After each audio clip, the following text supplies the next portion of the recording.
And we are live. Hello, and everyone.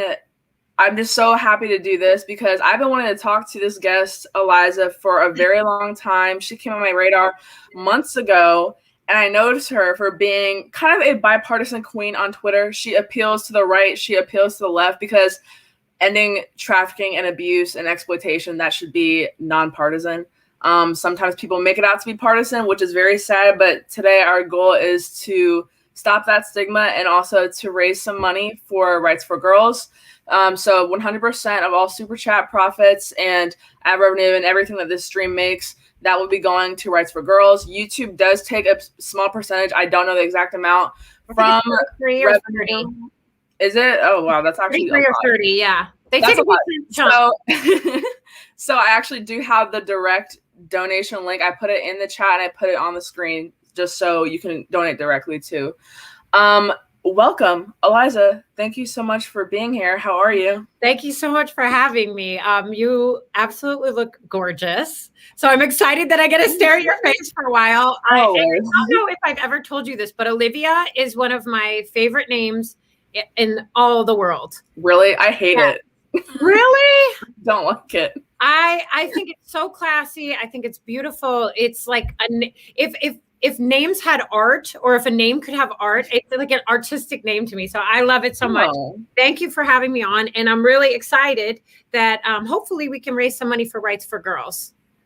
Absolutely. And as I was just saying to you before we went live, I had heard of Rights for Girls prior to this, hadn't seen a lot of their stuff, but I saw them out in the community. And then when I asked Eliza which charity we should donate to, this was straight out the cut. You were like, let's do Rights for Girls. So I was like, okay. I looked into it, and it seems like they're doing great work, helping victims of abuse and exploitation, young teen mothers, young girls who have been sexually assaulted. It just seems like a great organization. So I'm happy to support it. Yeah, they have been on my radar for a very long time. They do something that I really love to see in the movement, which is, well, they do so many things that I love to see. First and foremost, of course, they serve survivors. So that's amazing. And then they also do amazing research as well. So they do something really unique in the movement where they, instead of just saying human trafficking bad, they start digging into why folks might become more vulnerable in the first place, and really identifying and really identifying what makes a potential victim more vulnerable. So I think that that's really important. They do amazing work with Black and brown girls and women, and Indigenous women as well. And they're also really supportive of the LGBTQ community, which I think is really important. But above and beyond everything else, they're really there serving survivors that have been incarcerated, wrongfully incarcerated, or coming out of the foster care system. But I lean on their research quite a bit because they're very unique in what they do. So I am really excited. They just do a really, really good job. I like organizations that take it a step further. I think that we're at a place in the human trafficking movement, in the survivor space, where we can really say, okay, what's causing this? We're doing okay with aftercare. We need some help with aftercare, just as far as helping out some more marginalized populations that are being underserved in the survivor space. But beyond that, we're getting pretty good at aftercare. But we need to start figuring out why these crimes are happening in the first place and how to stop them before they start. So Rights for Girls is really, really good at that. So that's why I like them so much. I'm really glad that they focus on that you brought that up, because, and this is just my experience online, sometimes when I talk about things that make girls and women susceptible to trafficking or susceptible to abuse, people will call you a misogynist. People will say you're a slut shamer, you are exploiting women, blah, blah, blah, blah, blah. And this happened because I made a tweet criticizing Pornhub, because Pornhub has videos of children up there for months and months and months, and it's very hard to get them taken down. And I'm like, the porn industry is, benefiting from exploitation of women and children, and nobody wants to hear it, because then you're a slut shamer and you want to control women's bodies and whatever. Well, it's a very nuanced conversation. So that's not an easy conversation to have. And anybody that dips their toes in that pond, you better get ready for the fire. So there's a lot to unpack there. First and foremost, folks can do willing adult sex work. That is something that can be done. You can be a willing adult entertainer. But where I like to just solely focus on is those specific human rights violations, especially against children. So in the case of Pornhub, we're talking about multiple class action lawsuits against Pornhub. Pornhub is a Canadian company owned by MindGeek. And what I focus on isn't the willing adult sex work. If that's something someone wants to do, be my guest. It's none of my business. What you do behind closed doors as a willing adult, none of my business, could care less. But where I really like to focus is especially on the children. So when children are being sexually exploited on a platform like Pornhub, Facebook, Twitter, Reddit, they're begging these big tech companies to pull this material down. And it is a horrific problem that keeps perpetuating on itself.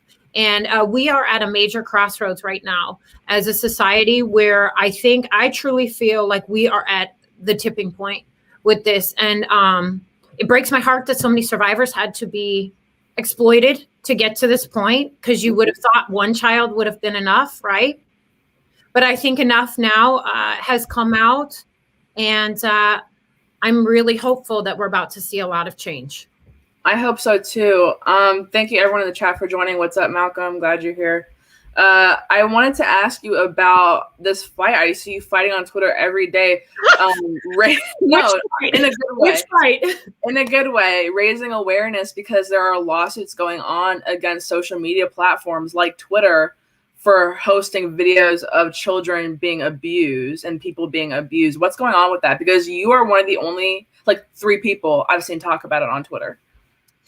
Yeah, that's a horrible story. They're all horrible stories. But so right now, Twitter's being sued by 2 minor survivors of child sexual exploitation. They're being sued by 2 minor male survivors, John Doe 1 and John Doe 2. They will remain anonymous because they were minors at the time. So that's good. And I feel a sense of responsibility to speak out because they're anonymous and they can't necessarily speak out for themselves. It's also really traumatizing. They're still kind of processing through their pain. John Doe 1 and John Doe 2 were in the same video together being sexually exploited. They were both 13 years old in the video.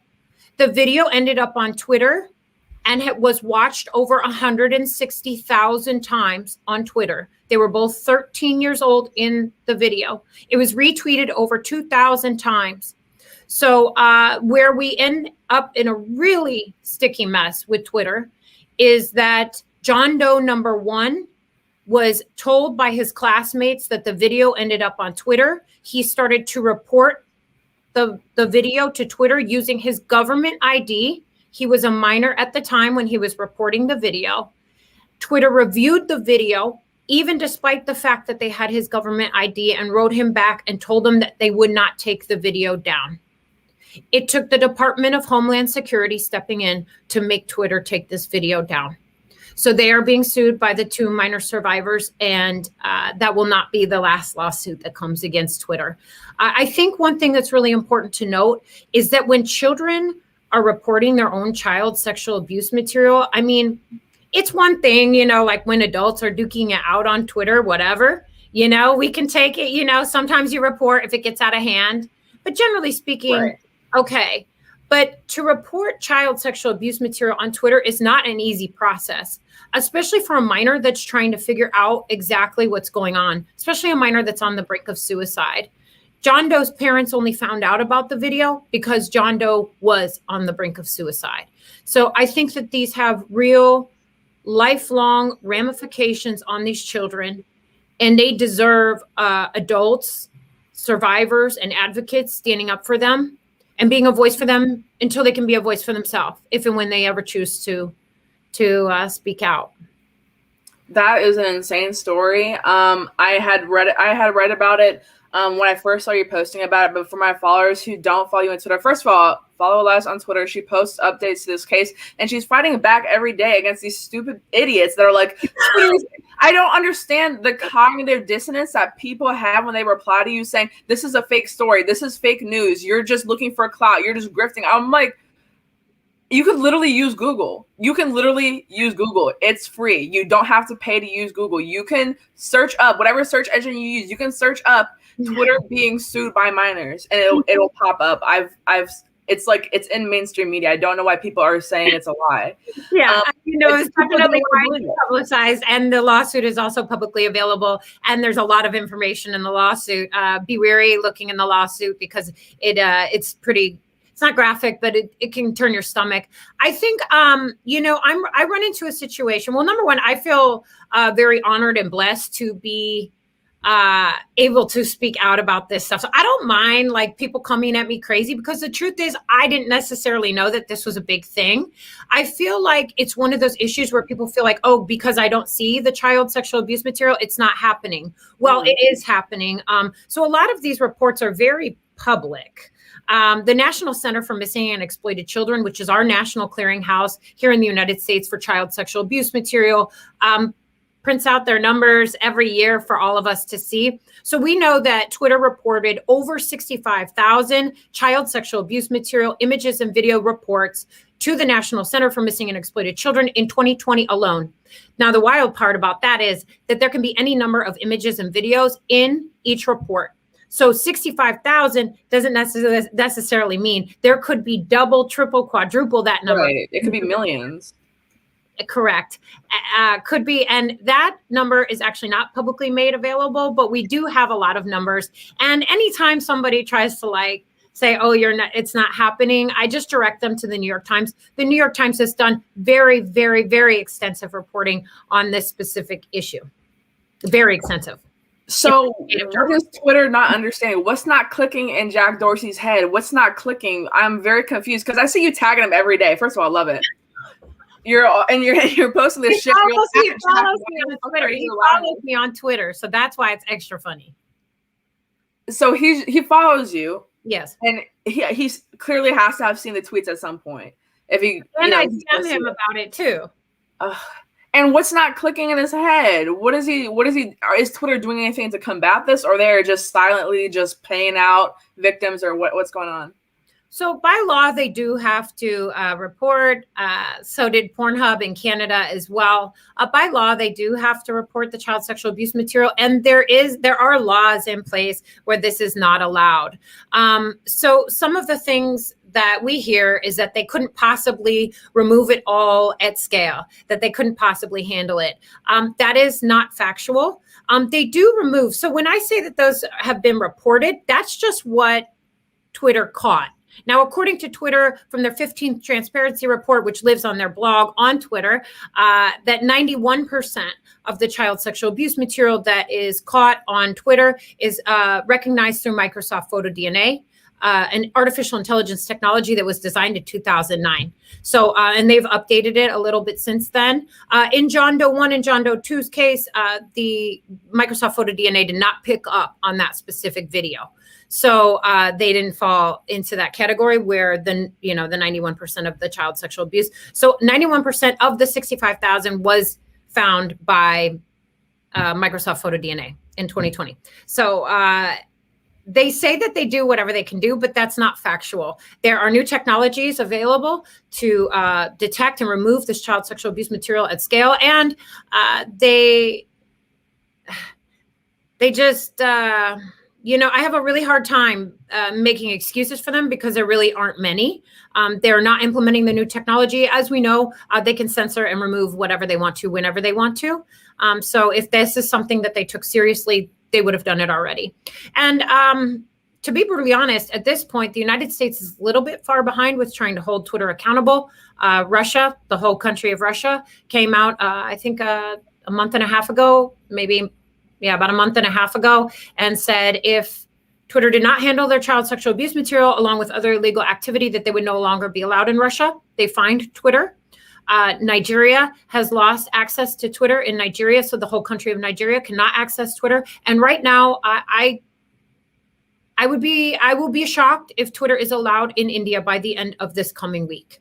And actually, the kind of like I don't know what we would have an equivalent to in the United States, but basically the person that's making the rules in India has used revenge porn and survivors as an example on Twitter as a reason why they're implementing their new technology rules. I have sort of my own feelings about that. A lot of times we see tyrannical governments trying to step in and using human trafficking and child sexual abuse material as an excuse to gain more control.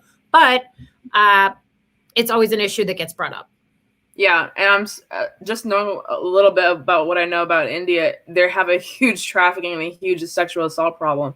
So it's like I'm not going to fault their government for doing everything they can to curb it, because at some point it's like, what else you're going to do? Well, I think that so the new rules in India. I mean, this is like by far one of the most interesting stories to me. This is the story with India. I am watching very closely because I feel like it'll be very indicative of what we'll see moving forward in the United States.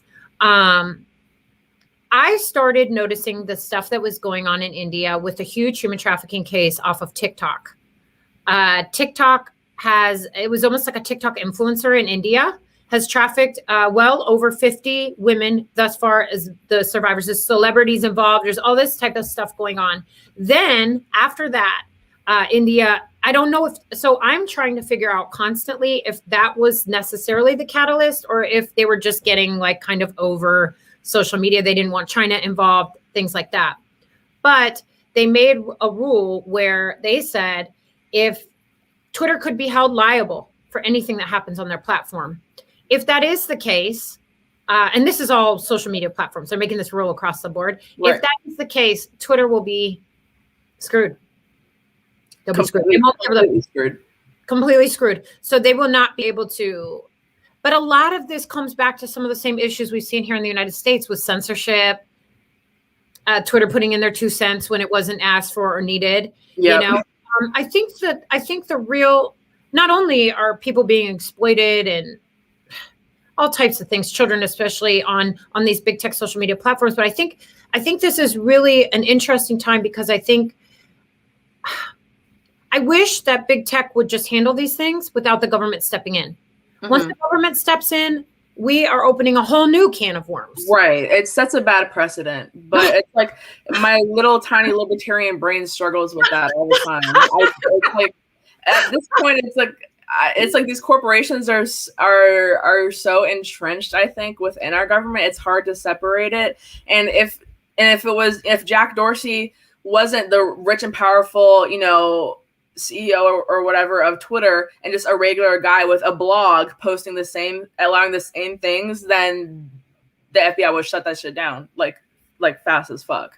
Yeah, but I mean, so much power and so much money, then the government doesn't really care right now. But Twitter will not be able to survive with the loss of countries like Nigeria and India. I don't think that we fully understand how big those markets are. The bulk of Twitter users really, aren't American, believe it or not. Like, we see our world because that's what we're in. But Twitter won't be. It has 1 billion people in it. India is a crazy large country. People don't really think about it. No, they don't. But I don't think they realize how, when Nigeria left, when Nigeria banned Twitter, that was a big blow. If Twitter loses Nigeria, India, and Russia, they won't be able to. But Jack is trying to make a new platform. I just feel like they don't care. There's another nuance too, is that it takes survivors a lot to get to the point where they're ready to sue. I think Twitter just lets it ride because they know that they can fight off the lawsuits. But that's sort of where some of the Pornhub stuff plays in, and the Facebook ruling from this week. It's going to get to a point where these platforms are going to look at things and go, this is going to be way too costly when all these survivors step forward and sue us. So I don't know. We'll wait and see what happens, but I'll keep beating the drum until it's done. Please, every time I see you cussing somebody out, dragging someone by their ass on Twitter for saying, this is fake news, you're just a grifter, this isn't really happening, trafficking is not that big of a problem. Please continue to drive that, because that shit is music to my ears. I love seeing it. I love to see it, because like I said, you attract so many people from different, political ideologies on complete opposite ends of the political spectrum. And it's important that everybody hears that message. I did see a tweet from you, I think yesterday, where you were like, so many conservatives just follow me. They're going to be so disappointed. So why do all these conservatives follow me? Because I am more on the right side of things, and I follow you and I like your stuff, and I have no problem with everything you say. I have no problem with it. So why are all these conservatives following you, and why would they be disappointed by your page? That's a really good question. So this is like one of my favorite topics. I feel like I'm talking to my best friend right now. So there are so many things. This is like okay. Human trafficking has been going on for a very long time. The United States government signed into effect the first law of human trafficking, about human trafficking, over 20 years ago. So let's start off by saying that. Then the movement started to gain momentum. I had the opportunity to be free because I'm a survivor, and maybe some of your viewers probably wouldn't know that I'm a survivor as well, of human trafficking. And so I think that the movement, just like the domestic violence movement, just like the sexual assault movement, a lot of these movements sort of gain momentum and gain steam. Human trafficking has been really similar in that way. It really started to gain a lot of momentum during the Obama era. It just wasn't as widely talked about as it is now, but it was still gaining steam. It's still gaining steam right now. So I think that Trump came into office and definitely realized that this was an issue that his base cared and cares a lot about. It was almost like the perfect storm. Then you had the Epstein case come out, and then it became household conversation. But the conversation about human trafficking really sort of started to take an odd turn when you start to add in things that maybe when you talk about things like Epstein, it takes on more of a conspiracy type of, I don't want to say conspiracy because Epstein definitely wasn't a conspiracy. That's right. But for some reason, it's considered a right-wing conspiracy theory because the people who were a part of it in majority were Democrats. It's not partisan. If they were all Republicans, I would be saying the same shit. I don't care. That's how I view it. To me, I don't care if you are an abuser, you're an abuser. I don't care how you voted. That's irrelevant to me. But so I think that, and so where we end up is, so Trump would bring up a lot of things about human trafficking, especially when talking about the border. So I think people, when they think about human trafficking, they either think Epstein, global elites, or the border.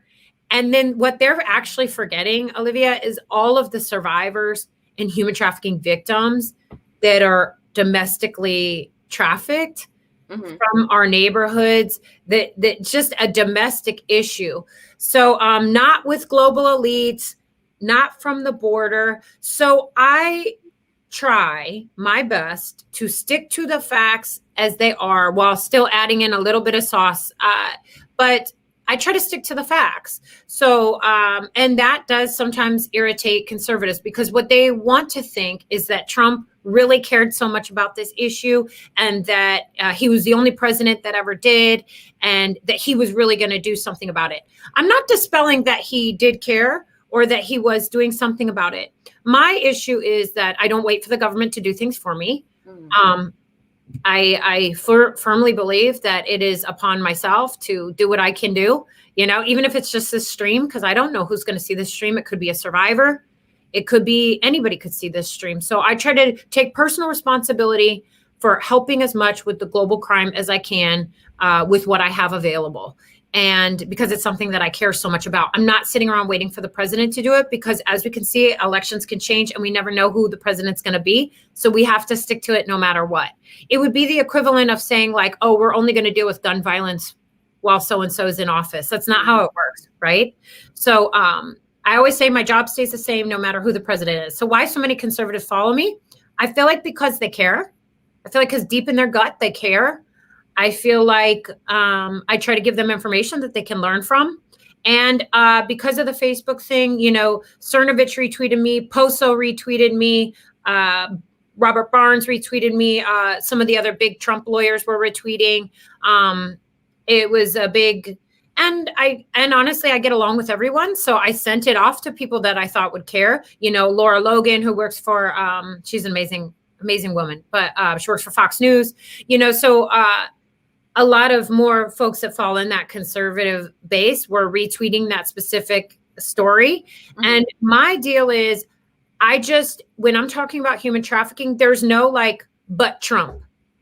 Like, to me, it's like, I'll be like, I'll say something, I'll put out an innocuous tweet like, human traffickers should be afraid in America. And people will be like, well, under Trump, they were, with Trump, blah, blah, blah, with Trump. And I'm like, that wasn't, no. I hate those deflectors. That one, they worship him. He has got Emperor Trump to them. And on the flip, you can say anything about Joe Biden literally sniffing kids, kids' hair, and they'll be like, well, Trump said grab her by the pussy 20 years ago. Like, dude, we're talking about a literal old creepy man that is grabbing kids and sniffing them. We don't need to deflect. It's not the same. I mean, the whole thing, and sometimes I'm in the mood for it and sometimes I'm not, but I'll say this, conservatives care. I just try to take it upon myself to just try to stick to as many facts and to veer the conversation. So a lot of times conservatives will get hyper-focused on the border when we're talking about human trafficking. But the Human Trafficking Institute 2020 federal report came out the other day, and it said that 83% of the trafficking survivor cases in the United States are domestic survivors. So I'm glad you bring that up, because when I think, and this is just my stupid libertarian brain again, but when I think about the word trafficking, oftentimes your mind or everyone's mind goes to like a cartel sneaking somebody over the border, or a girl going on vacation and getting snatched. We don't think about people getting snatched, people getting tricked, people getting abused in our own neighborhoods. It could be happening in any city in across America. 100%. Yeah. So I really try to bring the conversation back to that. I think that one area that we have a difficult time is that, just as a society, is differentiating between human smuggling and human trafficking. So human smuggling and human trafficking are two totally different crimes. One can turn into the other. And I guess theoretically, I've never heard of it, but you could be trafficked and then end up only being smuggled. But I've never heard of that, but I'm sure it exists, right? Right. A lot of things have happened.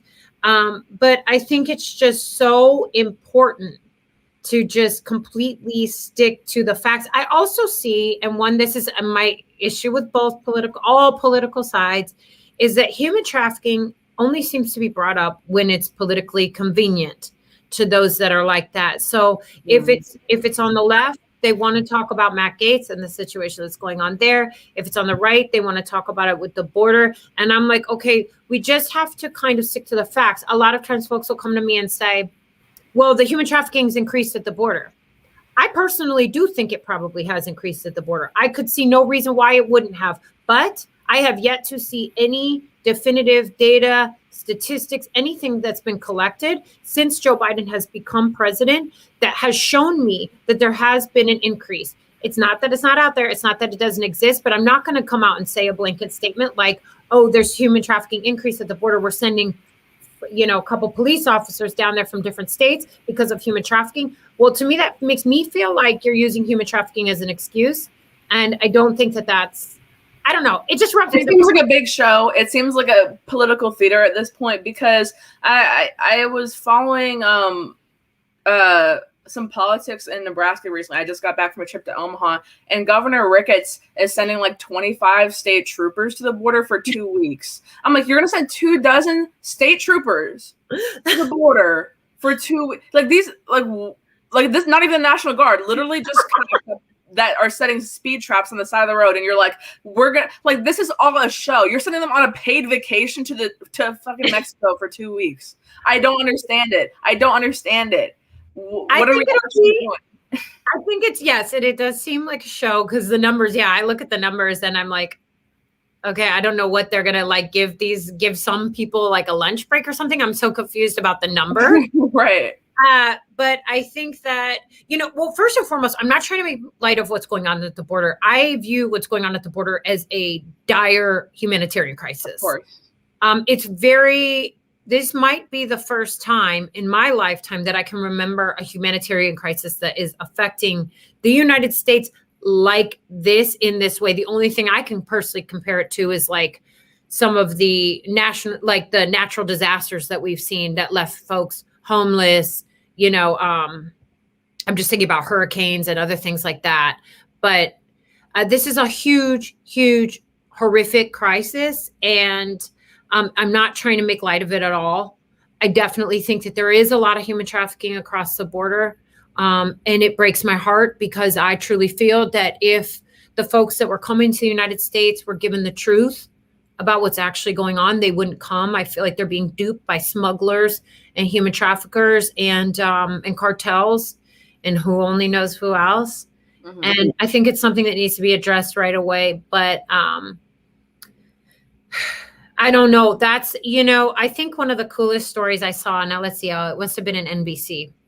In NBC, I saw this story about a pastor that works at essentially like a safe house. He has a church that does almost like a safe house down right on the border. And he spends 1 to 3 hours a day. There was a whole article on him in NBC. He spends 3 hours a day trying to communicate with folks that are trying to come across, to tell them what it's actually like and to tell them, don't believe the smugglers, don't believe the traffickers, don't believe the cartel. This is what it's really like. Because he knows that smugglers are using Facebook. He said, you know what, I'm going to meet them right where they're at, and I'm going to meet fire with fire. And he sits there and talks to them, figures out what the smugglers are saying, and then says, no, that's not what it's like. What are these smugglers saying? What lies are they telling them? I'll be brutally honest. I have not focused as much on what the smugglers are saying. I look at it a little because usually when we see the posts I've seen, which some of these are very widely reported on, so you can Google them and look them up. But from the posts that I've seen, they're saying that there are, $1,500 a week jobs waiting for them in America. They can get them to America. It's safe. And, these folks pay. A lot of these folks pay the smugglers. These coyotes don't work for free. Right, of course. So they pay their smuggler to come across. So they'll have the amount and then the job opportunity that's waiting for them in America. And it's not factual. Mm-hmm. It's very chilling. I will say this though, and I know that the media is evil and plays tricks, so I can't say definitively if this is proof of a change. I will say this. I've only seen videos of little kids crying alone at the border within the last 6 months. I don't know if that's the media just that they don't want to show it during the Trump administration, or if it actually is increasing now. But the amount of videos I've seen of entire just groups of kids just being trying to swim across the Rio Grande and crying alone at night after being just dropped off by some random coyote that's not their family, that's not their friend, it is completely heartbreaking. And that leads me to believe if I was a trafficker, I would be plucking these kids up because no one is looking for them. They're not in any system. No, their parents don't know where they are. The smugglers or the coyotes just dropped them off. I feel like it would be just picking grounds, essentially. Pretty much the worst case scenario. It's pretty much, and these are disposable people as they're seen to cartel and traffickers. They're not seen as humans. They're seen as a product. And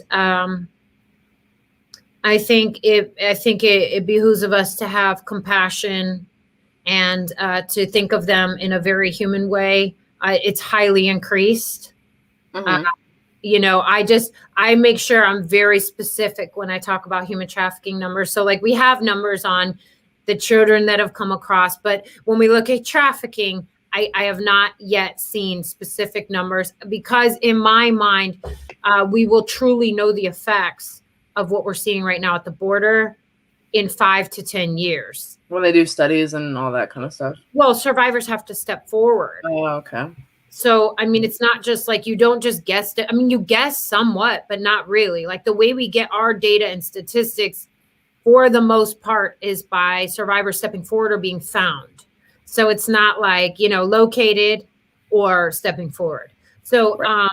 And it's really, really horrible. And then I just think of the children is the worst thing to think about. But especially, when folks come here, if English isn't their first language, who knows what the cartels and traffickers are telling them. Mm-hmm. They're probably telling them that they cannot reach out to police, that they'll be deported. Being deported is horrible too. If you are sexually assaulted or something like that, you could be really physically hurt. Folks won't want to go into emergency rooms to take care of themselves. it's basically everyone's worst nightmare. Mm-hmm.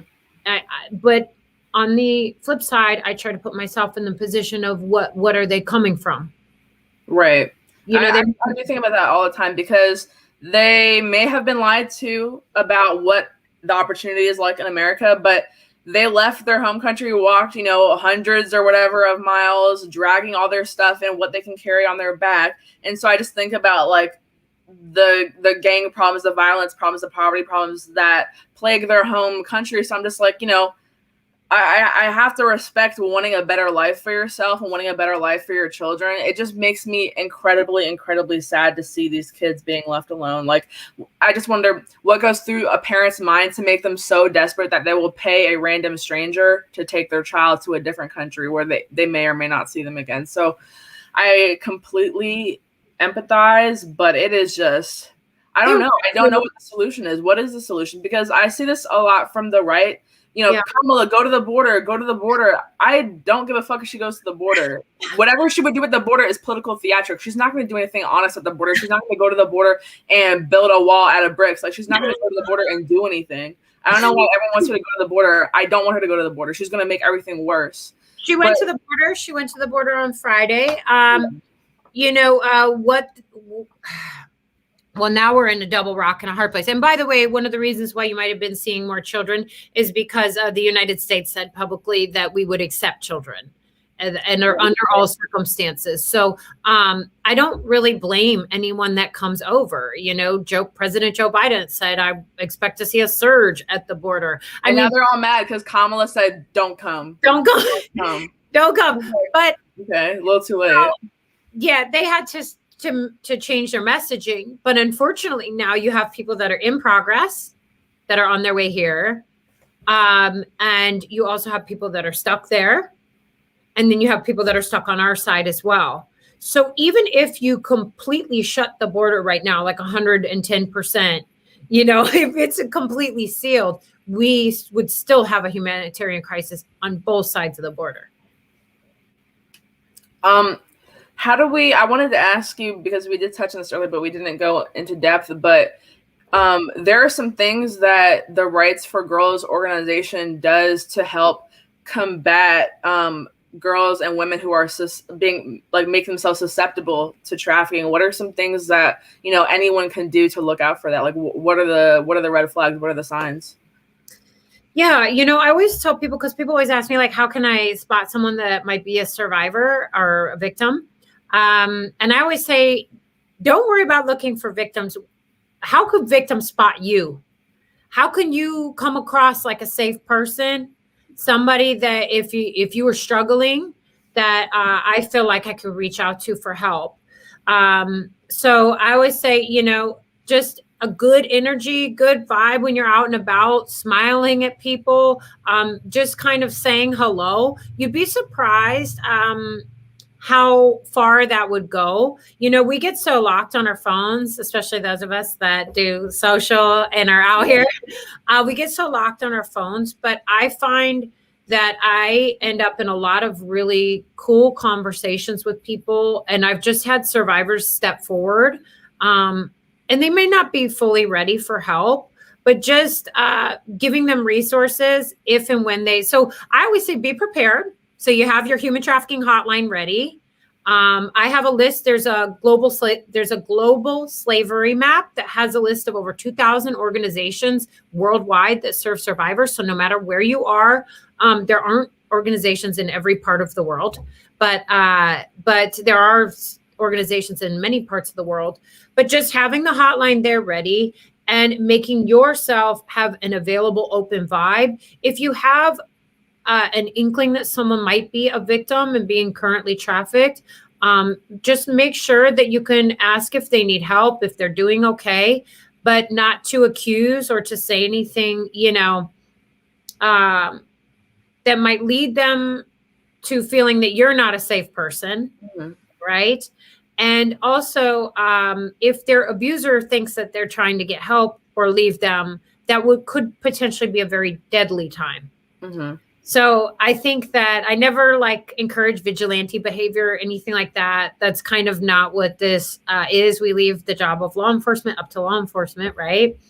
But I think it's really important to have that open energy. And that actually is one thing I would like to say to folks that are on the right, political right, or I suppose in the political left, is a lot of victims are being trafficked on social media or through social media. Mm-hmm. So if they see you posting about human trafficking, see you posting the hotline, the sexual assault hotline, or just information, facts, something like that, they might feel comfortable enough to reach out to you. So that was definitely my experience during 2020, kind of one of the things that I was doing. And now it's totally different. But my DMs were open. And if a survivor needed to reach out to talk about anything, I would talk to them through DM. I had to close them because it was so many. I think it was a total of 73 survivors step forward. Wow. And I was able to connect them with local resources. But it's because they were like, okay, this woman is always talking about human trafficking. She's open to talking about sexual assault. She's open to talking about domestic violence. I think that lent it so that folks that were survivors of past or recent trauma felt comfortable to step forward. That's amazing that you use your platform for that. And I actually want to be more responsible with my platform on Twitter and YouTube and across social media, because I want to be a safe space, for lack of a better term, for people to come forward, you know, if they do want to unload, if they do want to get help, if they do want resources. And I'm trying to educate myself more on, you know, of course, like charities to donate to, links I can send them. And you sent me a bunch of great resource options, because you actually reached out to me because I shared a little bit of my story, which I won't get into, but in I think February, and you had reached out to me and was being the safe person and being a safe place for me to DM you and, you know, ask questions, ask for resources and stuff. So I really appreciate that. But one thing I noticed after I posted part of my story is, and my DMs were open at the time, like literally dozens of girls flooded my inbox saying, please, like, I have to tell like people who had never told anyone before, they just wanted to tell somebody.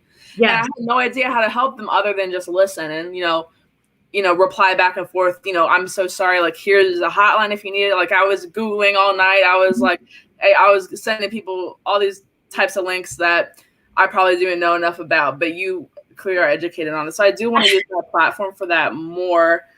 It's just you become an advocate on accident. Advocate.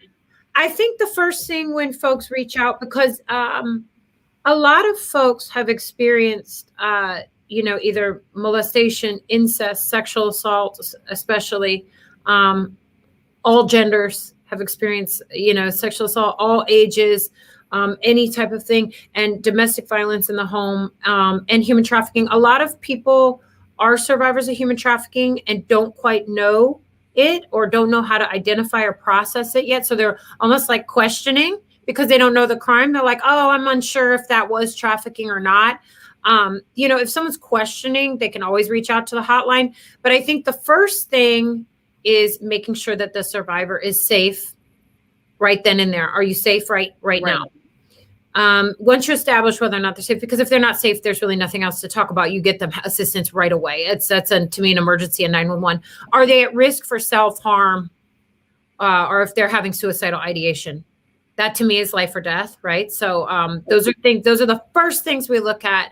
If they're, oh my gosh, I just need to tell someone I'm a survivor of sexual assault, you know, I was da-da-da-da-da. Then you could, you know, talk to folks a little bit. If they want to share, cool. If not, I don't poke too much for the story because it's not my place. But if you are a survivor of past or recent trauma, so no matter when the trauma happened, you can reach out to the sexual assault hotline, the domestic violence hotline, or the human trafficking hotline 24 hours a day, 7 days a week, 365 days a year. They all offer 200 plus languages, and they're all LGBTQ plus friendly. So I think that that's an important resource. You know, for instance, if I left this conversation and I was like, wow, I'm having thoughts of suicide or self-harm, I would even call the hotline. Mm-hmm. Does that make sense? Just to have that quick, because when you call the hotline, you'll speak directly to an advocate that's trained to assess your needs and can connect you with local resources. Mm-hmm. So and I believe they'll like call the police if you're really about to, put yourself in danger. Like they'll reach out. I mean, I reached out to suicide hotlines before. I've posted about my struggle with depression and stuff. I believe like about a year and a half ago. And that was another thing that I posted about, which my DMs immediately flooded with people saying, I struggle with the same thing. Like, how did you get over it? How can you help me, find resources as well? So I find myself constantly becoming an accidental advocate just because of the size of my platform. Because I could post a completely it's not a mundane thing to post about your depression and mental health, but it's just I've been realizing that whatever I post, somebody who's reading that tweet is going to have gone through the same exact thing.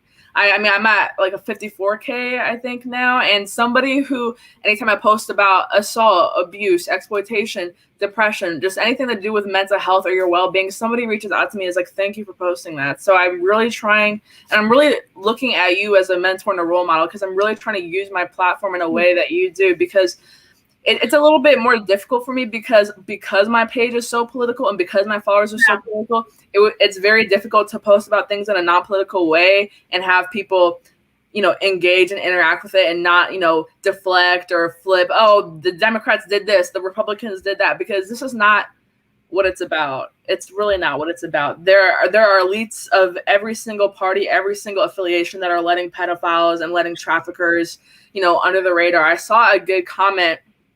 Alyssa Milano, she's horrible. I don't know why people listen to her or follow her on Twitter. I guess just because she was in Charmed like 15 years ago. Mm-hmm. But she basically acted like she was this huge anti-sexual violence advocate, but she is being propped up and supporting people in the Hollywood industry that are known enablers of sexual assault and trafficking and all that kind of stuff.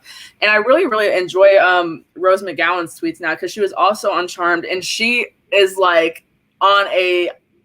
she is on a fiery streak of just bombing the fuck out of Alyssa Milano.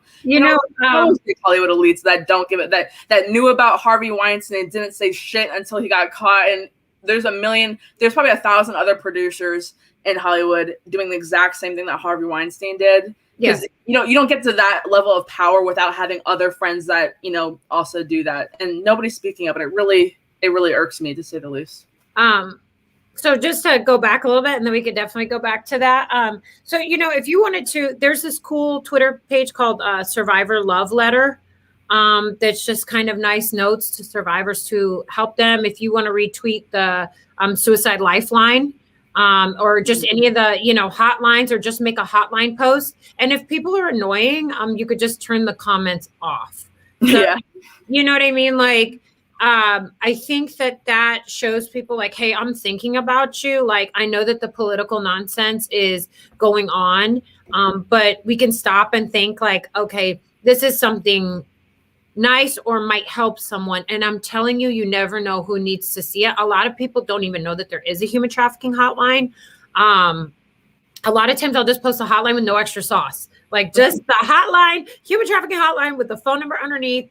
And if people are on my nerves that day, I'll literally just turn the comments off. I don't want, this wasn't an opinion. This wasn't a conversation. This is just for the information. But, and just some of the other hotlines that folks could, there's a hotline specifically for Indigenous survivors in the United States.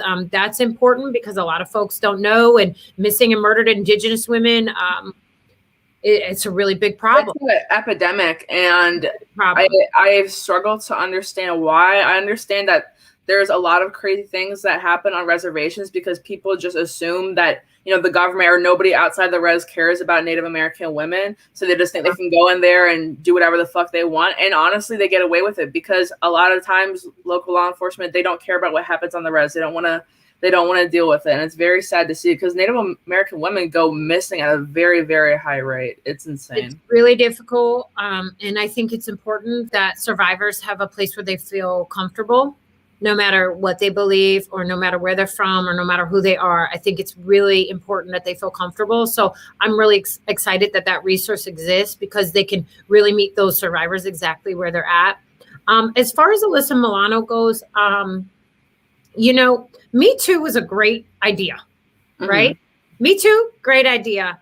But what happened, which we've seen happen time and time again, is that these movements get politically co-opted. They don't stick to the message. They don't keep it pure, and it goes sideways. And eventually, you're in a position where you're standing up for an abuser, unless you're consistent. So either you're in a position where you're standing up for an abuser, or you remain consistent. Rose McGowan is someone that has remained consistent regardless. And she will speak out against abusers. And I really look up to her a lot. And she has been very kind to me and very supportive. And when I kind of needed, she really, I don't know how to explain it. It's not like we're friends or anything, but she has my back, you know, and she's helped me out a lot, especially with the John Doe 1, John Doe 2 cases with, you know, one of, I don't want to cry. Let me get it together. Let me get it together. On Mother's Day, hold on, let me get it together. On Mother's Day, you know, I was able to send John Doe 1 mother some of the things that people were saying online, like nice, uplifting things, and the way that survivors had spoken out in, I'm so sorry. No, you're fine. In support of John Doe, and she was so excited to see that Rose had stood up for her son. That's amazing. And I think that that goes a really long way with people. And I don't think that it does. My ears are getting red. I can feel it. And I have a horrible sunburn. But I think that, you know, those are things that go such a long way because, you know, those children being anonymous, they can't be out there speaking for themselves. So we really lean on people like Rose to say what we can't say, and she can get attention a lot more easily. So she's done but that was like one of my favorite when John Doe 1's mother saw that Rose had spoken out about John Doe's case multiple times. She was very excited and appreciative. That's amazing. Kind of fun that I was able to give the mom this packet of cool, like all different types of like celebrities that had spoken out about John Doe without knowing the child's name or face or anything other than just his story. And that is the power of the support from other survivors. And that's why I think it is important that survivors are out here speaking out on behalf of, you know what I mean? Not for other survivors, but just speaking about the issue, because a lot of survivors can't speak for themselves, especially around the world. And especially minors, because I cannot even tell you how many of, you know, my friends in high school, my friends in college, and just my friends growing up have told me stories about how they were, you know, assaulted or traumatized or sexually abused as a child, and they couldn't say anything because children are scared, you know, children are afraid of getting beat or of, you know, retaliation or of it happening again. And I have friends who were sexually abused by their own parents, and they did not want to reach out to CPS. And it's just like we need an entire network of support for survivors, especially minors. Thank you for the super sticker, 100% of super stickers and super chats. That will be going to Rights for Girls. And you can also donate at rightsforgirls.org/donate.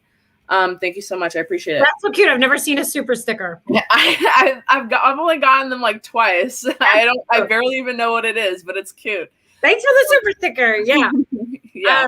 But yeah, I think that's really it's cool to see. So that's where we get into. So when we talk politically about these things, that is sort of where we want to have more community. Exactly what you just said. We're lucky in the way now where we have social media and social media networks. There are entire groups, chats for survivors and things like that, where people, you know, rally around each other.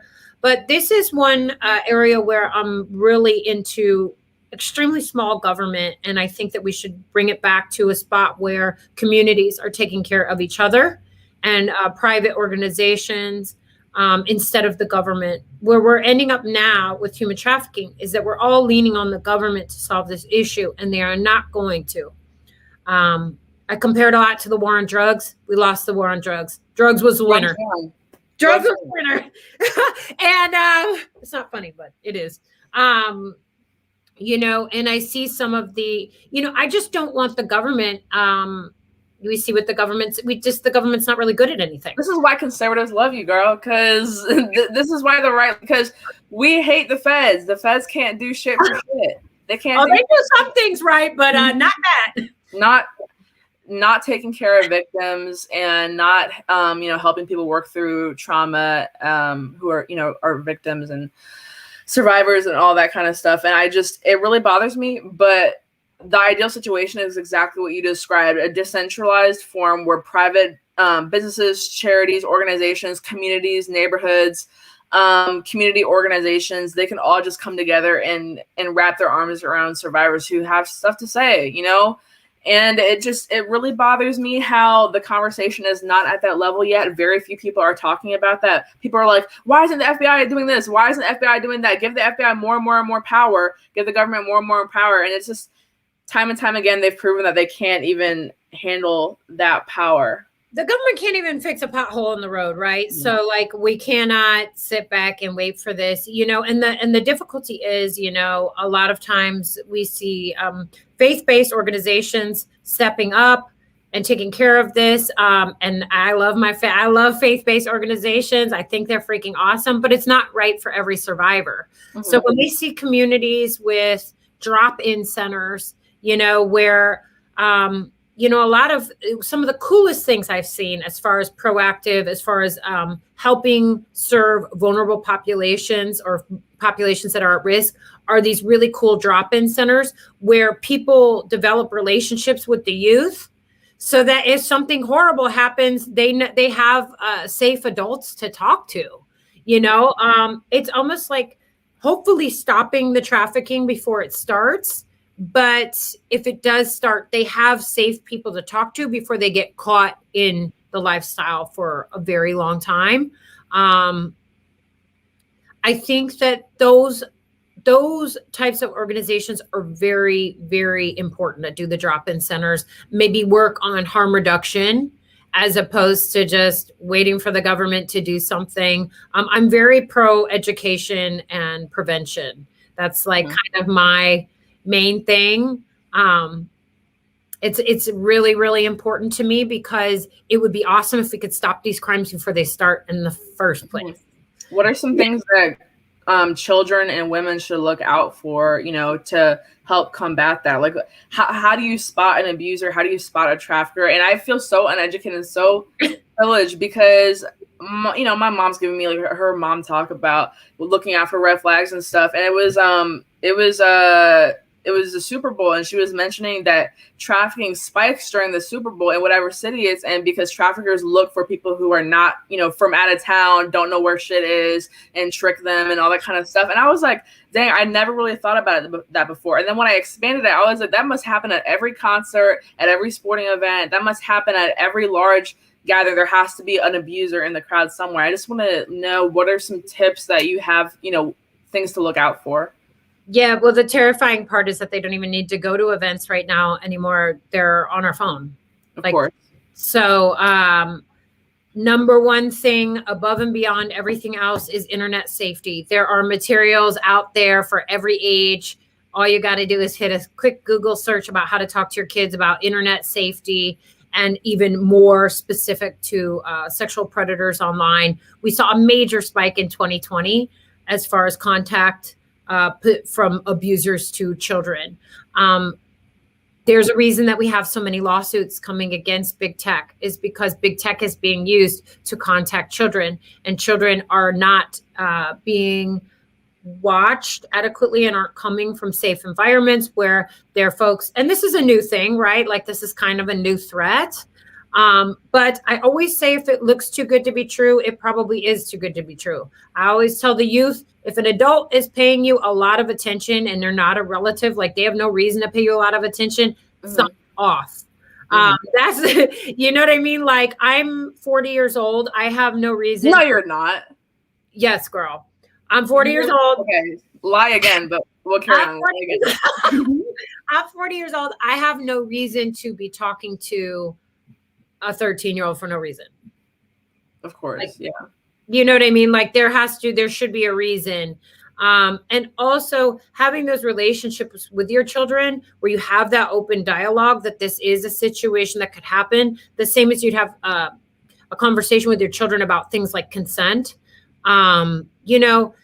That we need to make sure that we're having these discussions with our children. But if you don't feel comfortable having these relationships, have them have an adult in their life, either faith-based or, an aunt and uncle, someone that they trust, Boys and Girls Club, whatever it is, somebody in their life that that if they really hit the weeds, they could talk to an adult, and it would be in a judgment-free way.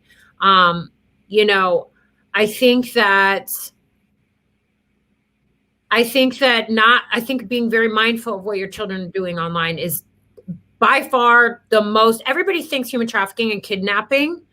A child doesn't even need to leave the comfort of their own bedroom in order to be trafficked. So in the case of John Doe 1 and John Doe 2's sexual exploitation, that I don't want to get too graphic, but without leaving the bedroom, the video went from phone to Snapchat to Twitter. Mm-hmm. Does that make sense? Yeah. And I wanted to ask you, because I've seen crazy anonymous bot accounts, of course, but I've seen people, talk to you in a certain way. Oh, you were never really trafficked. You're not a real survivor. You only talk about trafficking, on the internet. That's not real trafficking. I just want to make it clear to people who say things like that. Like that does fit into the colloquial definition. You can say that somebody is trafficked because they were assaulted or abused and their video is being bought and paid for and sold on the internet. It's different, but you're still a survivor. I don't understand.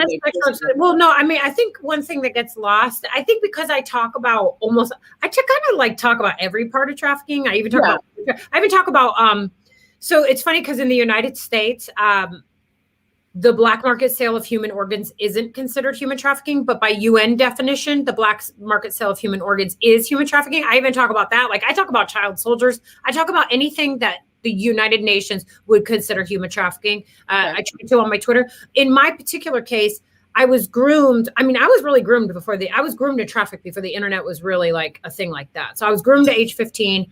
I just turned 40 in May. I was groomed to age 15 at a concert. I was sex trafficked at age 17.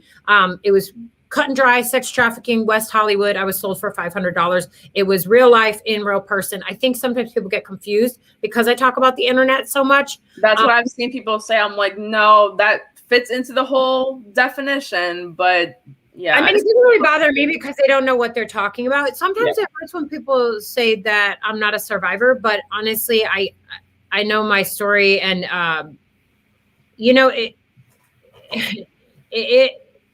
it's not. I was a reluctant public survivor leader. Like I don't think people really realize I didn't step forward to be a public survivor leader until April 2020. I wanted to be private. I wasn't trying to. It was only because of the pandemic that I stepped forward to do that more online advocacy and to get the word out there. It wasn't premeditated. It was really just for the pandemic. Was it because people were isolated and you wanted to provide an online resource? Yeah. So I had been an advocate already. So I had stepped forward, started receiving help, and had decided that I was in a position enough where I could go to school to be an advocate. And then, actually an organization paid for me to go to school. And then I became an advocate, and then I just wanted to be private. I didn't want to be public. I didn't want to do interviews or tweet about human trafficking or post about it at all. I was in a space where I thought everybody knew what I knew. Mm-hmm. Like, you get what I'm saying? Like, I thought everybody knew the stuff that I'm talking about now. Like, I had no idea people didn't know. But what happened was, so one of my jobs as an advocate is to contact press and journalists with information. And when the pandemic happened, because I think I have a decent understanding about the crime, I knew that it would increase vulnerabilities because of the lockdowns for folks that would be at risk.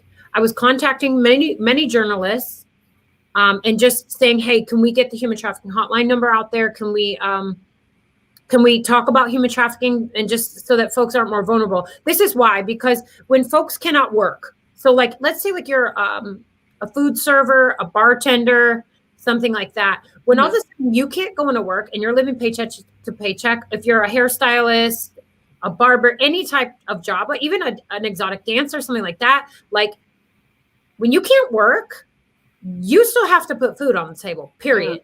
You still have rent to pay. Like your bills did not stop. And you know, and before we knew everything that was going to go on with the checks and all that type of stuff, I knew people were going to be desperate and start doing things that they never thought that they'd do for money. And so I had one of the publications that I had contacted was the Daily Wire. Another reason why the conservatives love me was the Daily Wire. And Amanda from the Daily Wire said, I really want to print this piece, but I want to print your name and your picture with it. Is that okay? And I was like, whatever. This is like an extenuating circumstance. So I just wanted to get it out. I didn't care. Yeah. And then it just turned into a thing. And so then did you blow up after that was published? It wasn't instantaneous, but I think it was kind of like, well, this is out here now, so I guess I might as well just go, 100%. Right. Well, and also, like, to me, the pandemic was a really extenuating circumstance. So I was like, okay, what do I have at my disposal that I can use to serve humanity? Because I'm not a person that has a lot of money or anything, but I have the gift of knowing what makes someone at risk and a few things about human trafficking and how to connect them with resources and maybe make them feel like they're not so alone. And a lot of survivors too, not only was the pandemic hard on them mentally, physically, emotionally, spiritually, just everything, survivors were really struggling, but also like, the protests, the riots, the violence, the uncertainty with the election, a lot of survivors were really going through it. They were really going through it. Absolutely. I mean, I knew I was going through it. I felt isolated. I felt like, I went to church for the first time today since like the beginning of the pandemic.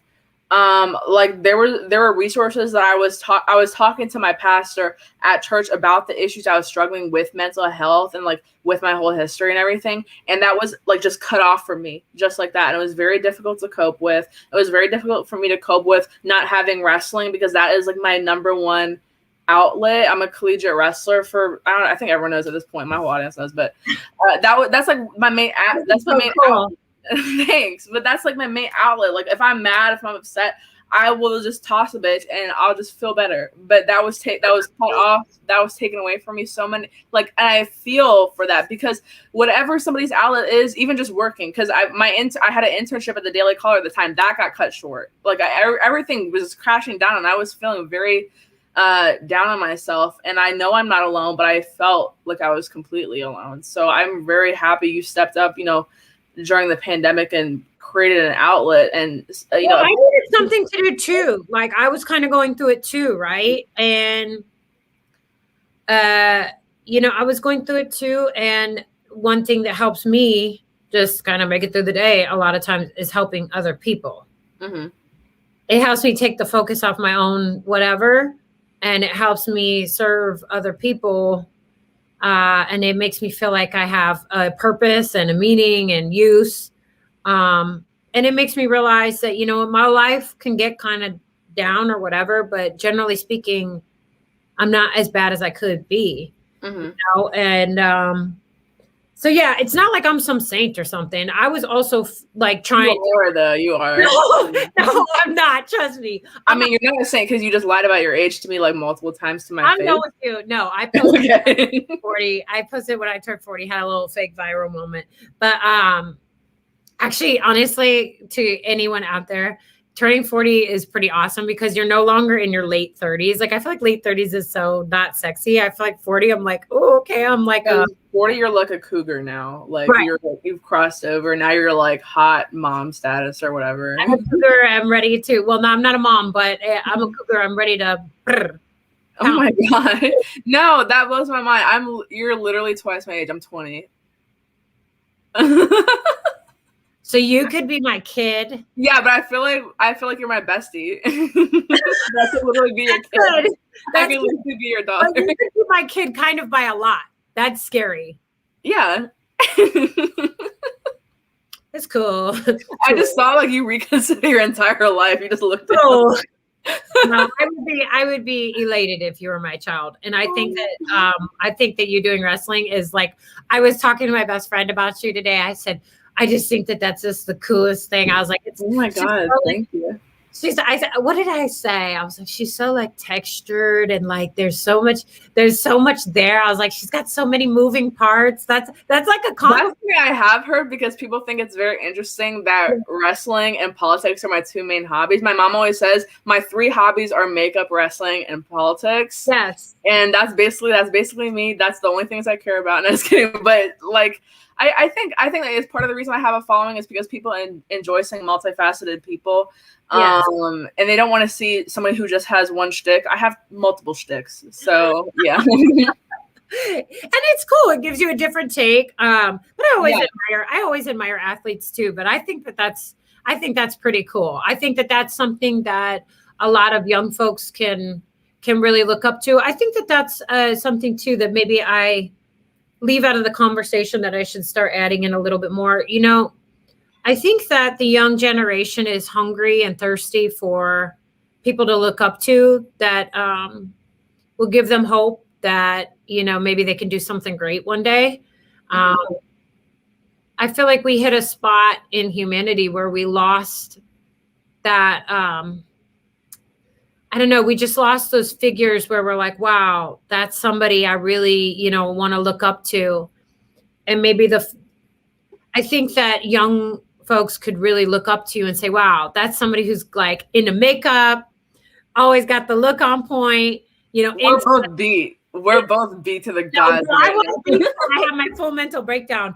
But, you know, I think that those are really good attributes for young folks to look up to. You know what I mean? And the fact that you came out, I was like watching that video today. I was like, wow, that was just such a brave moment. Like, I was my heart palpitations that entire episode. I was like, literally when you can even see in the video, in the clip on HBO, I was like stuttering. Like I don't know what came over me in that moment to just come out and come out. But yeah, it was very nerve-wracking. But I think that that's, well, number one, it felt very authentic.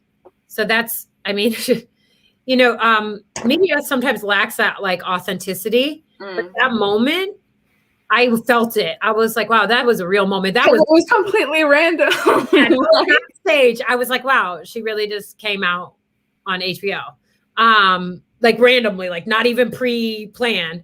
And then, but I think that's really important, you know, and actually that moment, I think one thing that was so powerful about that moment for me, because I'm straight, was to see the interviewer stand up and give you a hug because the interviewer realized what an important moment that was.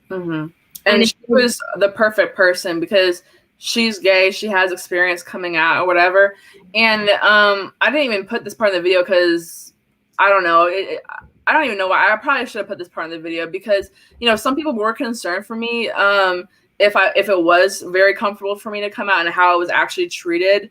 Because you do see like the host, Sam J, you know, come up and hug me, but like you don't see like the behind the scenes, what happened after I got off set. But it was actually a very warm environment. There was like 30 producers and PAs and interns, whatever. Like they were like, you know, congrats. Like that was a cool, like real moment. The show producer came up to me, was like, that was such a real moment. And then as I was flying back home the next day from New York, Sam actually slid in my DMs. It was like, we don't even have to put that out there. You can tell me right now if we can cut this out of the episode if you don't want. Really sweet. Yeah. And I was like, you know what? I have to hold myself accountable. I was very tired of being like unhappy and essentially lying because I felt like I was kind of living a lie a little bit. And also I felt very threatened. Like if somebody was like going to post a screenshot or somebody was going to like, you know, try to expose me. Cause like that, I have it like weird, like vague threats of that. Like people who knew me from high school who are mad that I'm like on conservative media now, they're like,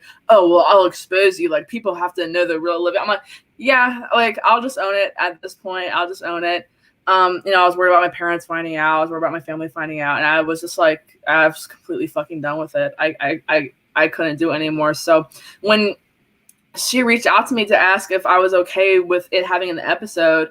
She was very genuine. She was like, I'm just glad you did it. I'm glad I got to hug you. I'm glad that, you know, you did it here, but we don't have to put an episode at all. But then I was thinking I would be doing such a disservice to other people who would watch that and maybe feel empowered by it if I cut it out. And I was right, because I had so many messages from gay or bi or lesbian conservatives reaching out to me, or not even just conservatives, just people, just other Black people who didn't feel like they wanted to, you know, own that part of themselves. And I realized I made the correct decision. It was completely worth it, because I literally got dozens of messages on Instagram and Twitter about it that were saying I feel the exact same way. I struggle the exact same way. So it was worth it. I just thought it was a really powerful moment. And I feel like even though, you know, the LGBTQ community to us seems normalized, I feel that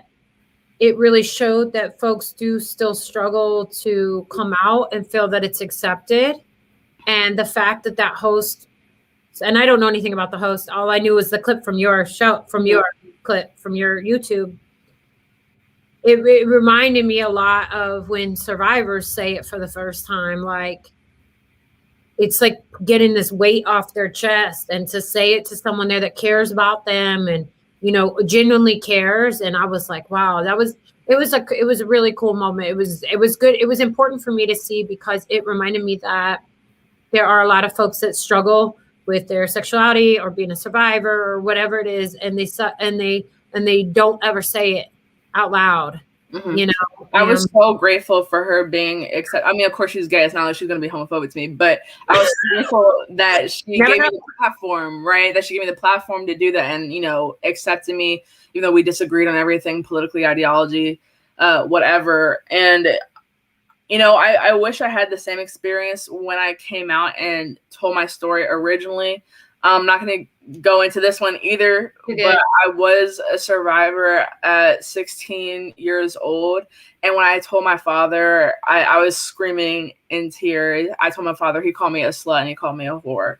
And when my father found out about me coming on HBO, again, he was very not accepting, to say the least. So I wish more young girls had an outlet, and Sam J provided me with the perfect outlet to just share my, not even my story, but just to get it off my chest, and provided like an accepting atmosphere for it. And I feel like absolutely it was worth it, because now everyone who saw that knows that they can find a safe space in me for them to, you know, share that if they want to come out to me or whatever. And that it's literally happened. I've had DMs like, hey, I know you don't know me. You know, I followed you on Twitter for a long time. I'm gay. I'm bisexual. Nobody else knows, but I want to tell you, like, literally people have come out to me since then. That's awesome. I think you just have one of those energies where people want to reach out. But the truth is, everybody has gone through something, or is going through something, or has that thing that, like, maybe they can't talk about around certain people. It doesn't necessarily have to be that they're, you know, LGBTQ, or, you know, that they're a survivor, but everybody's still carrying a weight that almost feels like it's too much to bear. Mm-hmm. And actually, I mean, not to beat the drum too much, but that's why I like the hotline too. People can call anonymously, get it off their chest, and it's confidential, and you never have to, you know what I mean? Like, just get it off, and you'll talk to an advocate. And I think that that's really, really cool that you give people, I mean, a safe space sounds so corny, but it's cool that you we should bring it back to the original root of the meaning, like the original meaning of the word safe space before it was co-opted by people like on college campuses, like a no white people zone on campus, and that's a safe space. Like, let's bring it back to the meaning. I want to be a safe space. I want to be a safe person for people to open up to, and I hope I have like vocalized that enough to where people feel safe. I think that's awesome. I think that that's something that we should all inspire to, you know, strive to be. Don't you?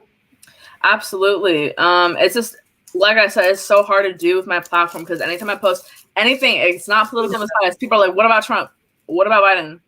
And I had criticized Biden. There was a video, like a compilation of him going around of sniffing different children.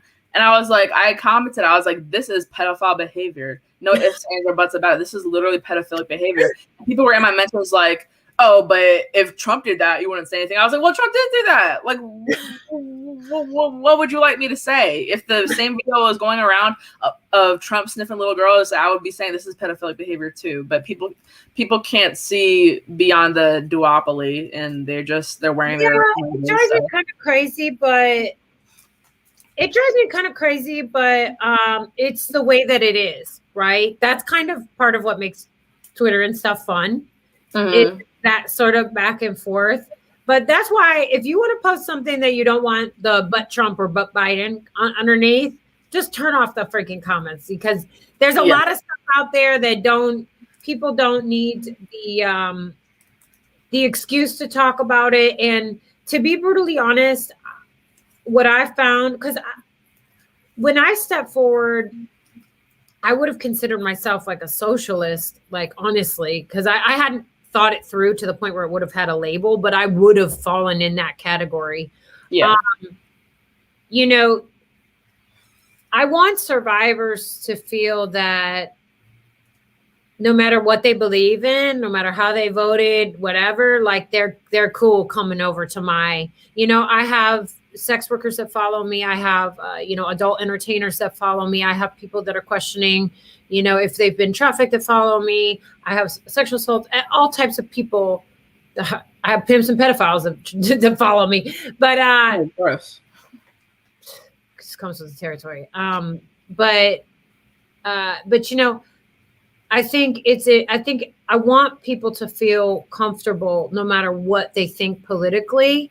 And that's one thing I'd always love to say to the right too. Like, okay, if you truly care about human trafficking, maybe fall back a little bit on the politics, because when I left my abuser, I would have considered myself a socialist, and I would have been allergic, like physically allergic to the Trump stuff. It would have made me feel away. It would have made me feel away, like all the ways.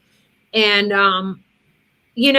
that's something I could probably work on a little bit better. I do feel cringe sometimes. I'm like, oh my gosh, I hope survivors aren't seeing me body this person on Twitter, because I don't want to set an example of like, this is how you're going to be. I think more survivors should be more fierce. Like if you were being accused of being a grifter, or that you were never trafficked, or that you're not a survivor, just drag their asses. And I am eating popcorn the whole time watching your timeline. I just love it. So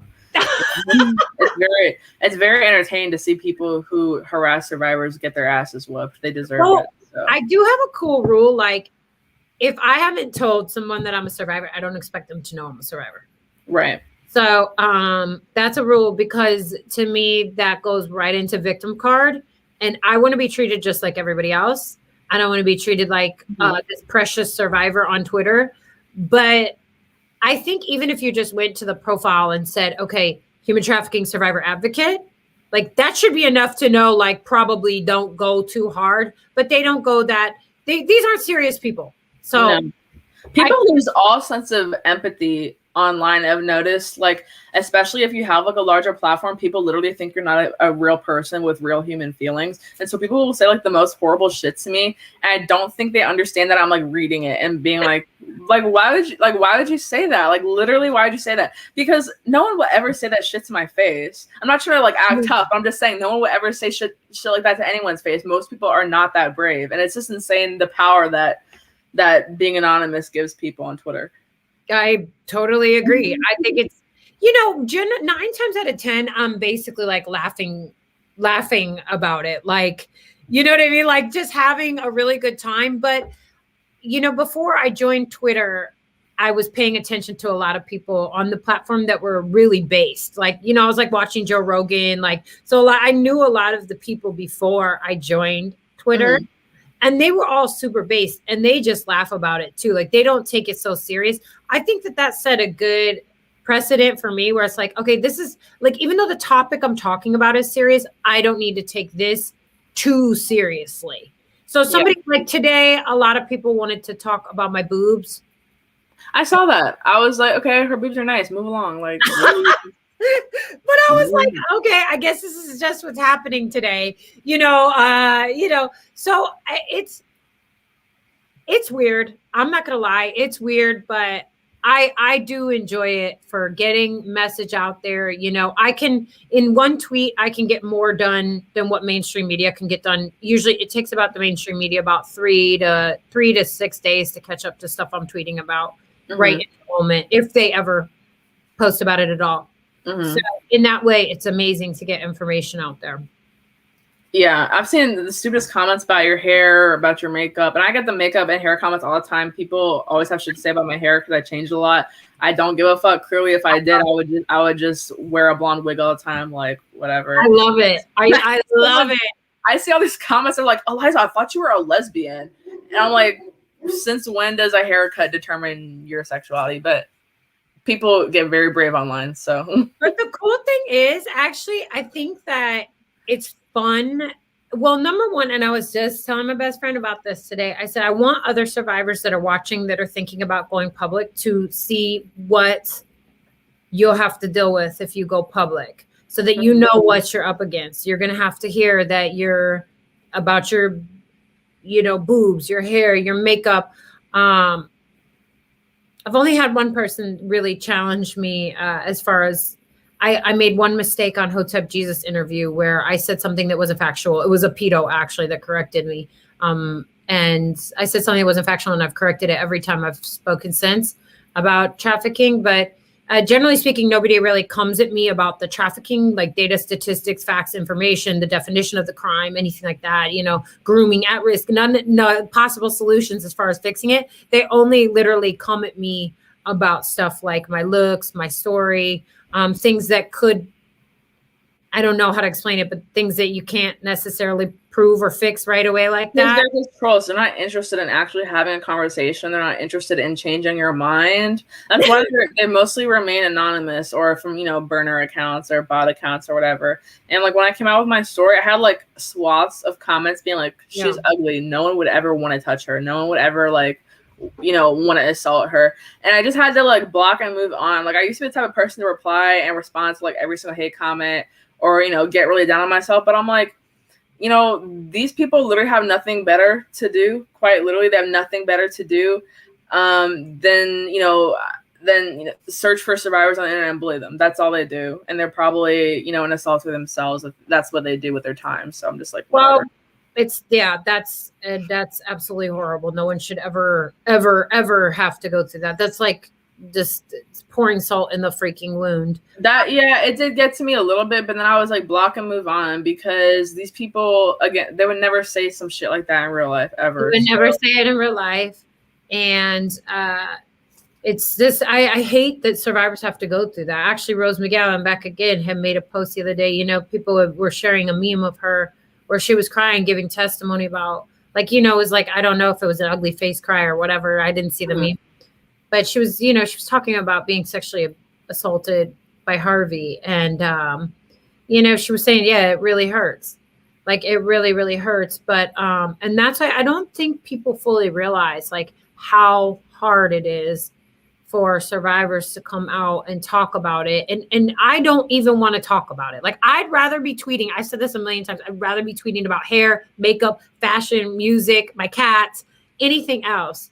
But, I really feel deep in my heart like it's important information that needs to be freaking out there. So I'm willing to take the hits and people calling me a grifter or whatever. If this is a grift, this is the worst, least beneficial financially grift I've ever seen. I've said the same thing. I'm like, y'all think I'm rich off of like writing fucking op-eds that nobody agrees with? You think I'm getting rich off of doing, like, I'm not getting rich even doing a weekly live stream. I just want to provide people a platform and hopefully educate people. I do not get rich. So who I love is what's her name? Sky Daddy. What's her name? Oh yeah, Sky Daddy. I don't even know her real government name. I don't know her government name, but yeah, she is dope as fuck. She's based.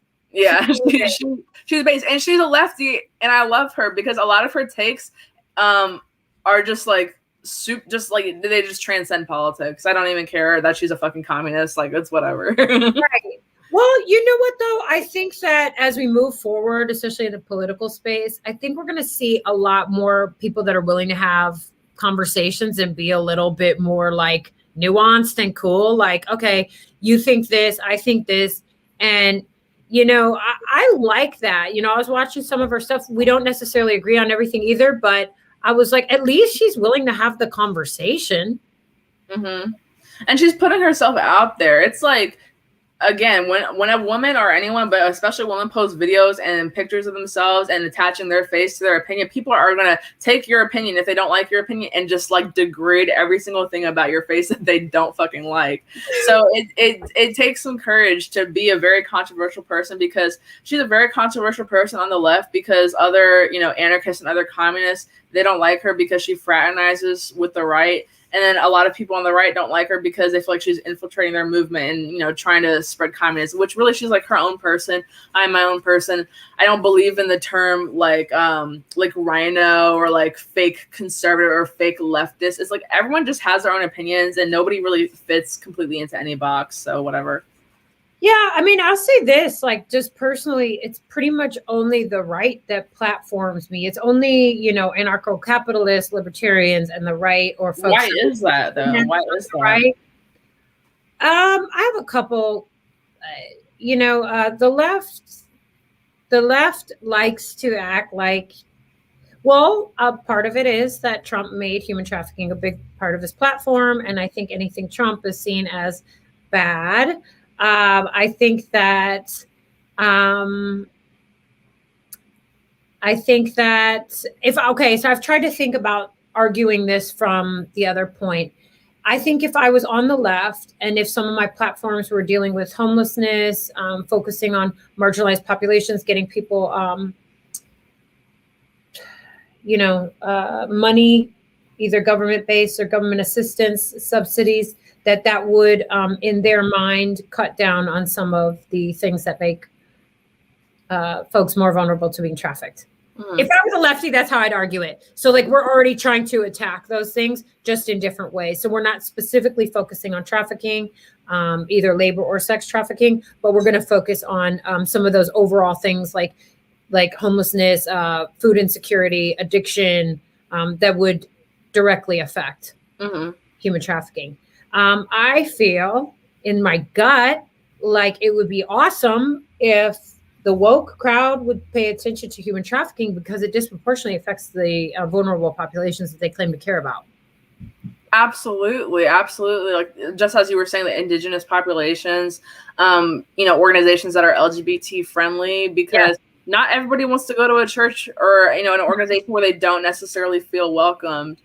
Whether that's true or false, not everybody feels comfortable, going to a faith-based organization. So it's very important, I think, to have those other organizations. Yeah, I mean, it would be, if when you're, especially if you're talking about things like slavery of the past or issues that, Black Lives Mattering, like when you talk about these things, this is a crime that disproportionately affects Black girls and women at a higher rate, so it's really, really important stuff.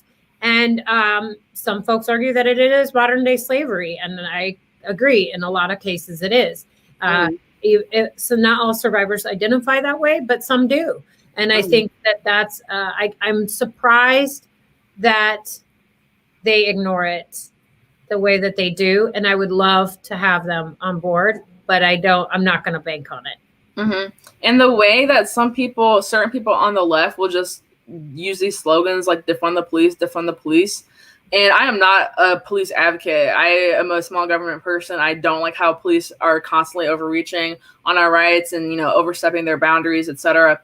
However, isn't one of the big issues with the police is that there's this huge backlog of rape kits that have never been tested, and people are not following up with sexual assault and rape victims, and especially minors, because there's just no resources for it, and there's not enough people that are being paid to care about it. I'm like, I feel like, defunding would probably make that issue worse, in my opinion. I don't know what you think, but it just seems like nobody really wants to have a nuanced take on it. I don't think it's black and white. And I don't see this being made an issue by either side, to be honest, about the national backlog of rape kits that have never been tested, sitting on shelves, gathering dust when people are waiting for results and waiting for their abusers to be put in jail. And nobody gives a fuck about the rape kits. And it really upsets me, and nobody's talking about it. Yeah, I think that we go through waves where we talk about it. But but it is a conversation that gets lost a lot. I'm one of those people with a kit that's never been tested. Wow. And you know, it breaks my heart because I wonder how many more that individual has gone on to sexually assault in the time frame, because it's been a long time. So you know, I think about things like that. Yeah, this conversation is extremely in-depth and nuanced. No, it is not funded. The whole thing's a hot mess. That's the truth. The whole thing's a hot mess. The FBI doesn't have enough manpower or funding to take care of the child sexual abuse material at scale. Neither do the law enforcement, but they have plenty of energy to throw at other things like infiltrating groups. You know, I mean, it's just a whole hot mess.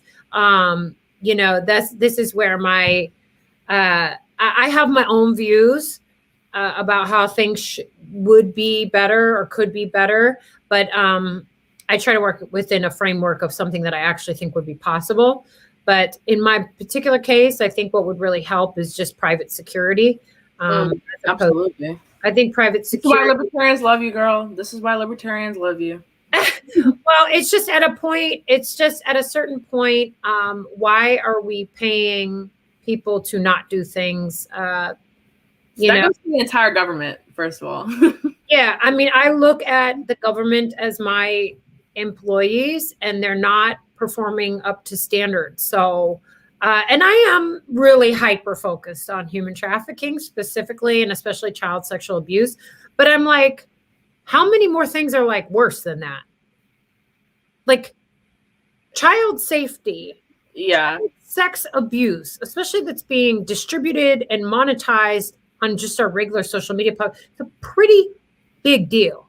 Yeah, I mean, it's hard to quantify things, but I can't think of a more disgusting person than somebody that is hurting children. So that's pretty bad. I mean, the only thing I can maybe think of is like massive terror attacks that would wipe out. Like a school shooter or something, I guess. But again, it's so hard to quantify something like that. But it's like something that we should not be disagreeing on, because everyone agrees that these are the pedophiles are the scum of the earth, rapists are the scum of the earth, and people are out here fighting. Yeah.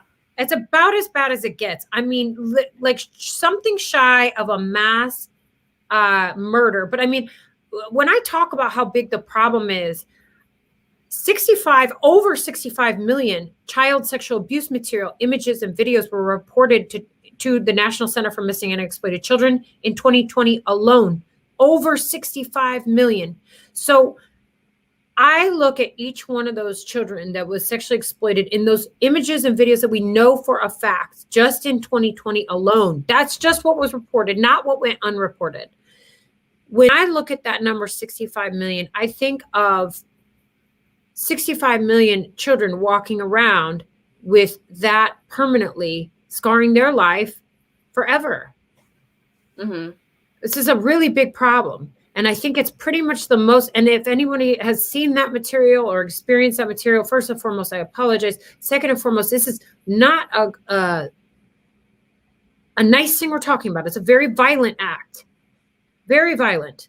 Very, very violent. I mean, so I put that in the same category as like ISIS head chopping bad. It's disgusting. It's disgusting. I mean, the mindset somebody has to be in, the hateful mindset somebody has to be in to destroy basically the only innocent thing in the world, which is children. I'm at the point where I'm like, if we can't deal with that, goodbye. We need a whole new thing. No, if we're not dealing with that, there's no more conversation we need to have. You know what I mean? That's why I really have no faith in the elites and the government and anyone we really look up to as a role model in Hollywood, because they all know it's happening and nobody's doing anything about it because they're all bought and paid for. And it's I honestly just want to tear the whole thing down and start a new thing, because our government and our elites are full of enablers and they're full of pedophiles. I know that makes me a right-wing conspiracy theorist, but I 100% believe it's true. Just look at Jeffrey Epstein's flight logs. It is what it is. That's not a right-wing conspiracy theorist. Like, you could be of any political ideology and be honest about what's going on. Like Rose McGowan, who keeps getting invited onto like Fox News and shit because lefties don't want to talk to her no more, because she's very honest about who is an enabler in Hollywood. And Well, she also won't stick to the script. She won't stick to the script. She won't stick to the narrative.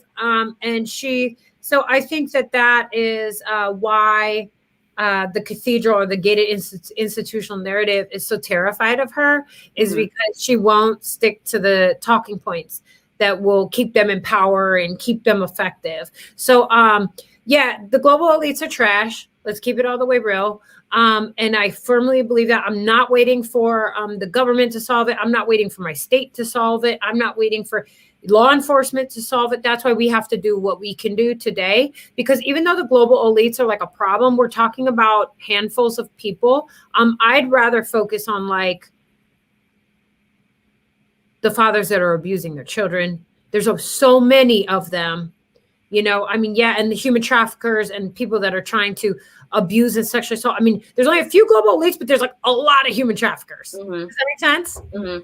So I'd rather just start to get down a little bit more. I mean, the global elites, I don't even wait. I'm not waiting for them. They're not irrelevant to me, but they are irrelevant to me in that way.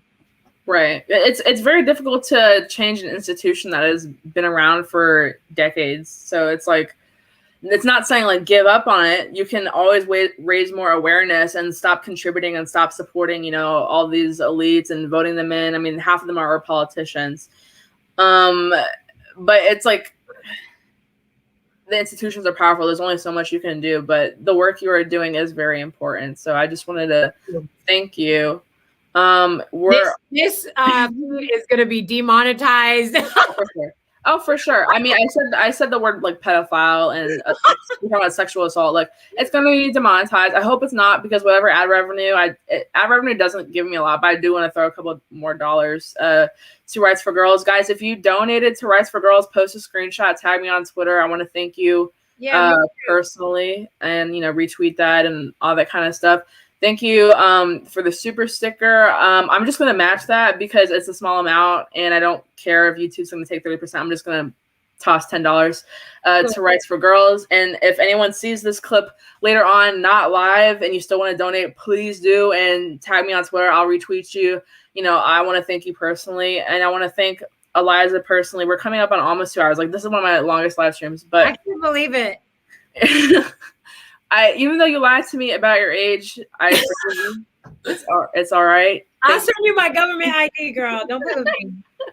Well, I just want to say thank you so much, because I feel educated. You gave me some tips and red flags to look out for, and I feel empowered to use my platform in a similar way that you do. Even though you're not really super political, I do want to post like the hotline numbers and the links to the resources, like you're always showing. You never know who needs to see it. If you wake up at 3:00 in the morning, you got to go to the bathroom, just post the hotline, because you never know who's struggling.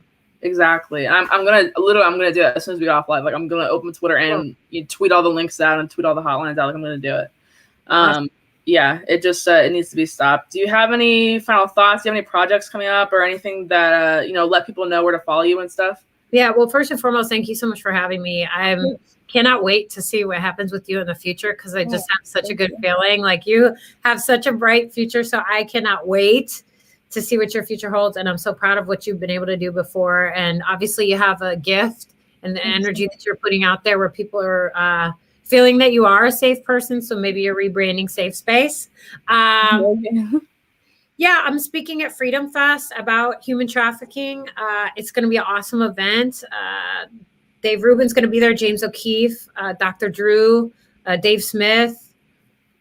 There's going to be so many amazing speakers and just all different types of people there. So it's called Freedom Fest. So if that's something that you're at all interested in, definitely check out the website. My place, if folks want to get connected with me on Twitter, I'm at Eliza Bleu, at ELIZABLEU. My main favorite social media platform, which you should look into, Olivia, is locals.com. I have seen that around. I don't understand what it is, though.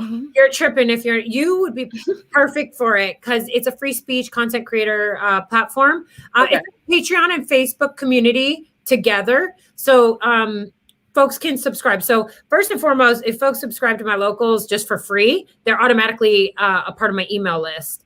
And then if I'm ever banned off Twitter or whatever, they know where to find me. I'll be at locals. Then if people want to donate, they could donate a couple bucks a month. they could donate more. And then I have an annual donation spot where it's $50 annually and they get 2 months for free. But basically it's a content creator platform. They are coming for all platforms. But everybody cool's on there. Dr. Drew, Michael Malice, Bridget Fedesi, Dave Rubin's sort of the face of the platform. Tulsi Gabbard, Scott Adams, pretty much everybody. Everyone who's a little bit based is on there, it seems like. So everybody who's a little bit based, everybody who's at a risk of losing their platform, it's basically going to be the answer to YouTube, Twitter, Facebook. It's people setting up shop elsewhere, and it's really freaking fun. So Jeff on the right is over there, and there's a lot of there's comedians over there. There's a lot of people over there. So you would really like it. And actually, I'll connect you if you want. And absolutely, yeah. I mean, when Tulsi Gabbard came over, that was pretty much the that wasn't that you already sold me. I'm in love with Tulsi Gabbard. I want to see her stuff, so I want to go over there. Yeah, just go check it out. Just go check out the community. Bridget Fedesi and Dave Rubin have cool communities too. So that's where I am. It's eliza.locals.com. It's eliza.locals.com. And if folks have a couple extra bucks, they want to donate, they want to keep my voice independent, pure free speech, because it's valuable for me to stay unmuzzled by organizations. Mm-hmm. Like I speak as myself. I speak right from my perspective, but it's important that I keep it. If I am sponsored or if I speak on behalf of an organization, any of my baseness cannot come out. Mm-hmm. So I like to keep myself independent. So if folks want to help contribute to that, that's how to do it. And I'm worried because you be tagging Jack all the time. One day he's just gonna like axe your account. So everyone go follow her on Locals then. It'll happen eventually. I'm surprised that I survived the purge, like the real big purge. Yeah. In January when there was like that huge purge, I literally lost 10,000 followers. So I was like, I lost 14. Really? Yes. It was awful. It was all. I thought my Twitter game was just done. I was like, I don't want to tweet anymore. I ended up like getting it all back, so I was like, whatever. But still, I definitely know that Twitter is trying to silence voices like ours, who are just independent thinkers, not even strictly left or strictly right. Just they just want to silence free speech. So I hate that. Yeah, pretty much. Well, it'll come to bite them in the rump in the long run. So hopefully. Oh, it will. We're talking to you, Jack. All right, girl. Well, thank you guys for watching. Have a great rest of your night. And thank you for donating. If you did donate, tag me in a screenshot on Twitter. I want to thank you, and tag Eliza too. And go follow her on Locals. Go follow her on Twitter and all of that. And have a good night. Have a good night, everybody.